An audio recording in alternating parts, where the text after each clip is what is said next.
अस्सलाम वालेकुम।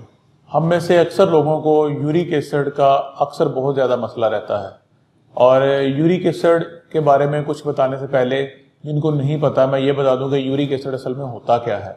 हम अपनी खुराक जो रोज़ाना की बुनियाद पे खाते हैं उसमें जो प्रोटीन होती है, चाहे वो एनिमल जो फॉर्म है वहाँ से हासिल की जाए जिसमें गोश्त शामिल है, या वो हम प्लांट जो पौधों से हासिल होती है जिसमें दालें शामिल हैं वहाँ से खाएं, तो वो जब हमारे जिस्म में जाके डाइजेस्ट होती है तो उसका जो वेस्ट प्रोडक्ट यानी कि आखिरी प्रोडक्ट जिसने हमारे जिस्म से एक फाजल मादे की सूरत में खारिज होना होता है उसको यूरिक एसिड बोलते हैं। होता यह है कि कुछ लोगों में ओवर ईटिंग की वजह से जो गोश्त ज़्यादा इस्तेमाल करते हैं, दालें ज़्यादा इस्तेमाल करते हैं, उनमें यूरिक एसिड बढ़ना शुरू हो जाता है। दूसरी इसकी वजह यह होती है कि कुछ लोगों में यूरिक एसिड जो है वो ज़रूरत से ज़्यादा बनता है। और तीसरी वजह यह होती है कि कुछ लोगों में यूरिक एसिड बनता तो नॉर्मल मिकदार में है, लेकिन उनके जिस्म में पैदाइशी तौर पे या कुदरती तौर पे यूरिक एसिड को जिस्म से खारिज करने की सलाहियत नॉर्मल मिकदार से कम होती है।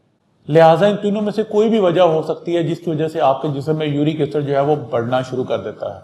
और जब यूरिक एसिड बढ़ता रहता है तो अल्टीमेटली ये क्रिस्टल फॉर्म में हमारे जो जिस्म है उसके जोड़ों में और पट्टों में जमा होना शुरू हो जाता है। और अक्सर लोगों में यूरिक एसिड बढ़ने की जो सबसे पहली अलामत आती है वो जिस्म में दर्दों का रहना, या अक्सर ख़ास तौर पे इसकी जो एक बड़ी टिपिकल अलामत है वो ये है कि पाँव का जो पहला अंगूठे का जोड़ होता है वहाँ के ऊपर सूजन और बहुत ज़्यादा दर्द होना शुरू हो जाती है। और अक्सर ओवरनाइट जब सोए होते हैं तब ये मसला शुरू होता है और बहुत शदीद दर्द होती है, जैसे किसी ने सुई के साथ जो है ना वो उसके अंदर दबा दिया हो। लिहाजा अगर आपको जिस्म में जोड़ों में दर्द रहता है और अगर ख़ास तौर पे आपके पट्टों में दर्द रहता है या आपकी उंगली का पहला जो जोड़ है पाँव के अंगूठे का, दायां या बायां दोनों में से कोई भी उसमें सोजन है या उसमें दर्द रहती है, तो अपना यूरिक एसिड का टेस्ट लाजमी करवाएं, अपने डॉक्टर को लाजमी चेकअप करवाएं ताकि इसकी प्रॉपर ट्रीटमेंट की जाए अगर आपका यूरिक एसिड बढ़ा हुआ है।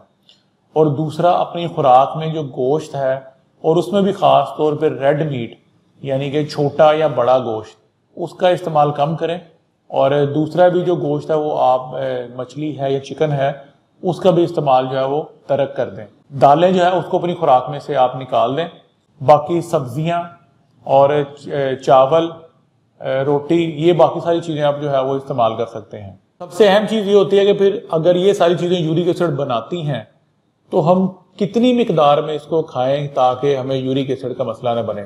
तो बड़ा आसान सा फार्मूला मैं आपको बता देता हूँ कि आपका जो हाथ है उसकी जो हथेली है उसके बराबर, या अगर आप एक मुट्ठी बना लें तो उसके अंदर जितनी एक छोटी बोटी आ सकती है या एक छोटा जो पीस गोश्त का आ सकता है, जो कि मुख्तलिफ यूरोपियन जो गाइडलाइंस है या अमेरिकन गाइडलाइंस है उनके मुताबिक तकरीबन 70 से 80 ग्राम के करीब जो गोश्त का पीस है वो आप दिन में गोश्त का अगर खाना चाहें तो खा सकते हैं। लेकिन ये उस सूरत में जब आपका यूरिक एसिड बढ़ा हुआ नहीं है। जब आपका यूरिक एसिड बढ़ जाता है तो आपने परहेज करना है, ट्रीटमेंट करवाना है। लेकिन जब नॉर्मल मिकदार में आ जाए अब आप जो है वो 70 ग्राम जो है वो गोश्त का पीस या सादा जो है वो उसका टोटका कि जितना आपकी हाथ की हथेली के ऊपर एक छोटी बोटी आ जाए उतना आप गोश्त रोजाना की बुनियाद पर इस्तेमाल कर सकते हैं। उम्मीद है इस वीडियो से आपकी इंफॉर्मेशन में कुछ ना कुछ इजाफा ज़रूर हुआ होगा।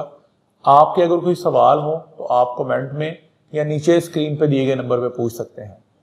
आप लोगों का बहुत शुक्रिया।